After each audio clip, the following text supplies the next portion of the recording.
众所周知，超级监狱里有2大死对头，就是每天抓捕杰克刀的小玉和每天越狱的杰克刀。但是今天他俩却紧紧相拥，这是怎么回事呢？这还得从几个小时前说起。杰克刀连砍数人，抢走了一张刮刮乐，没想到还真给他杰克刀刮中奖了。这辈子没这么幸运过的他，直接愣在原地。小玉钻出来一看，好家伙，这么轻松，抓起他就往回走。天有不测风云，小玉吧唧一下把一个独眼怪给打了下来，掉在了一个孤岛上。掉到荒岛里的一人一机器吸引了恐龙的注意，杰克刀穷途末路，只有拖着小玉往前走。超级监狱总部里红灯闪烁，二胡告诉加里德是小玉出事儿了。通过大屏幕，大家看到了狂奔的恐龙，大家都觉得那可是霸王龙哎，他们完蛋了。只有六毛觉得不可能，没人可以打得过小玉。此话一出，一旁的小胡子觉得不如大家来打个赌。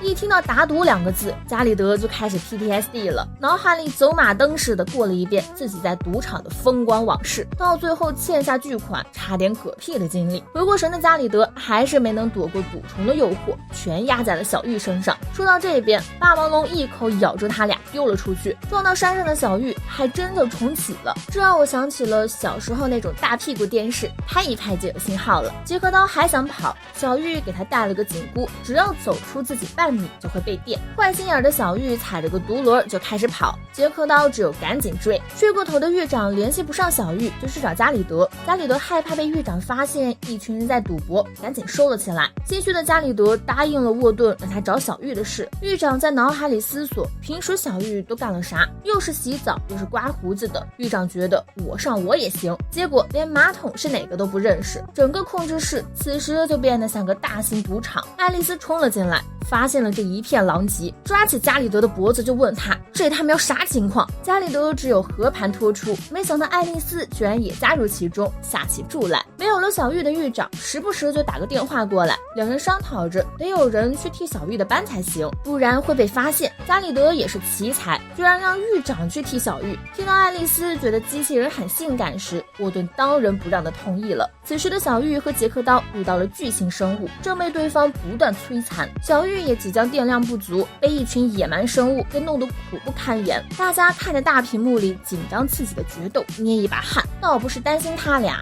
主要是票子已经压下去了。看似无力回天的小玉，在加里德的卫星充电下又满血复活，战斗力爆表，救下了杰克刀。俩欢喜冤家死里逃生，抱在了一起。沃顿来到小玉的候机室，结果被当作入侵者锤了一顿。来到农场，给小动物喂了除草剂，全死了。植物为了饲料，杂草疯狂生长。清洗涂鸦，又被囚犯们给痛扁。掉进焚烧炉的沃顿回想自己刚才的那句小菜一碟，难免菊花一紧。忽然沃顿发现了不远处的破电视，他意识到自己要做小玉的话就得像他那样思考，说着就把小电视带到了脑袋上。另一边的小玉掏出狱长的照片看了看，他也有点想家了。杰克刀表示我也想家了。同病相怜，小玉解开了囚禁他的紧箍，不远处忽然出现了一个美人鱼。杰克刀色心大起，中了圈套，一个巨人从水里钻了出来。小玉赶紧抓起杰克刀就跑。要想完美的模仿一个人，就得从他的位置看待事情。狱长此时深谙其道，于是他看了一眼手上的本子，看着上面的充电任务。沃顿沉默了，拉开裤子，将自己的好兄弟塞进了充电口，直接电的妈都不认识。候机厅也彻底崩溃，中间的大拳头飞了出去，砸在了巨人的脑袋上。小玉和杰克刀被打飞，撞坏了超级监狱的监控中心，赌场也就顺势关门大吉。随着拳头到来的还有沃顿，这边杰克刀还以为小玉已经离自己而去了，这么多经历已经产生感情，他不禁大哭起来。沃顿的下一个任务则是抓捕杰克刀。加里德打开电闸后，众人看到了2个小玉，一瞬间大家觉得是加里德在暗箱操作。可怜的加里德看样子难免受到一些壮汉的爱戴了。捡来的小玉看到了正在揍杰克刀的家伙，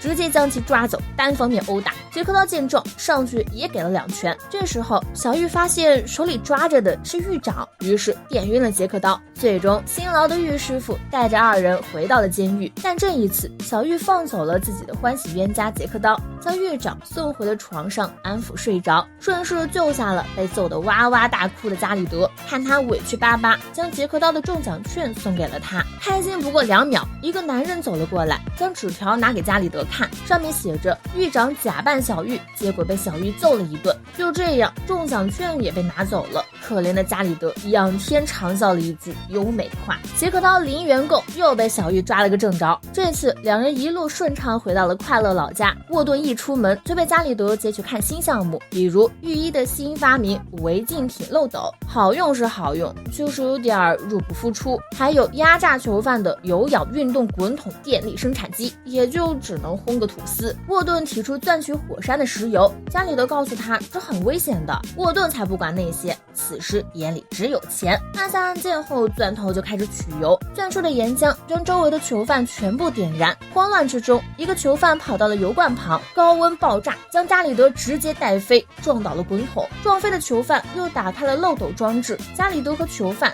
全都变成了一堆垃圾。等到再次醒来时，加里德已经被御医妙手回春，就是拼接的有些微妙。现在的加里德除了脑袋是自己的，其他的全是随机性命小部件。对于现在资金匮乏的监狱来说，这可比去市场淘部件便宜了1半多。沃顿一听，哟，这破肉块还能卖钱，心里不由得有了一个大胆的想法。超级监狱每天都会发生一些神奇的惨死事件，现在可以将那些残肢给变现了。沃顿让加里德去附近的医院谈这笔生意，爱丽丝和小玉负责收集残块。加里德和自己的肢体显然相处的不是很好，院长一转头就互相打架，虽然有刺青和刀疤，但是看在便宜的份上，院长同意了。通过贩卖残肢，沃顿赚的是盆满钵满，直接徜徉在一片金子海里。但随之而来的就是货已经见底了。沃顿觉得爱丽丝还是不太聪明，人生难免意外，不如制造一点意外，毕竟赚的越多，工资越高。为了创造货源，甚至专门让小玉搞了个理发店。门外的囚犯们还不知道自己将要面对什么。当得知残肢败体可以换成 money 时，这个监狱长就疯狂了。巨大的监狱入不敷出，为此他故意制造了一些意外，丧心病狂地获得了大量的货物。此时货已经堆到放不下了，爱丽丝威胁御医，要是这些玩意儿坏了，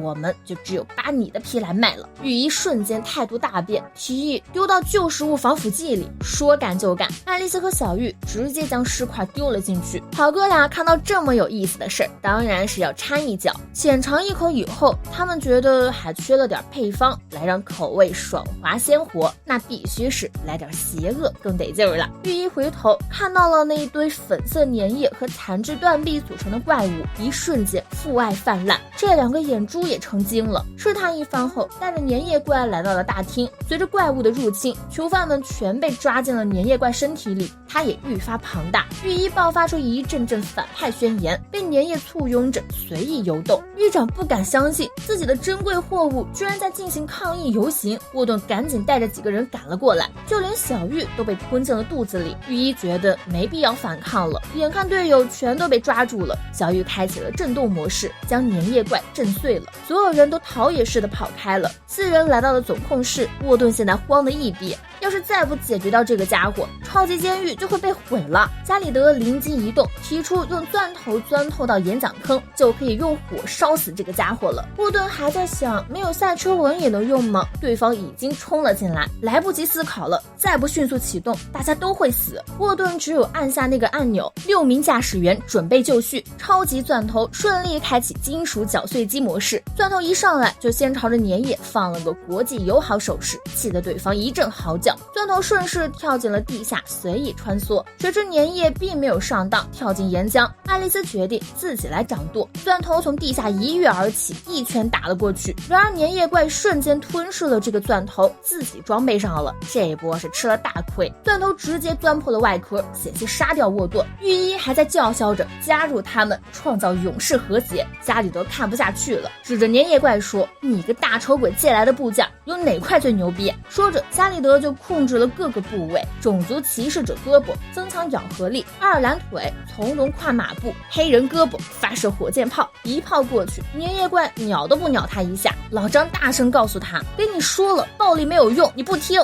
快那边跑啊！隔壁年夜怪的身体部件居然给了加里德一巴掌，一个小黑让他安静点听指挥，谁知手臂和他吵了起来，两人的口诀立刻引发了整个身体的打斗，白黑大战一触即发。御医见状赶紧溜了，年夜怪瞬间蜷缩成一坨后在空中炸开了。沃顿抱紧了加里德，夸他干得不错。加里德笑了笑，只需要一点点犀利的话语和丧气，再紧密的联盟都是扯淡。说完，自己的黑白双手就击了个掌。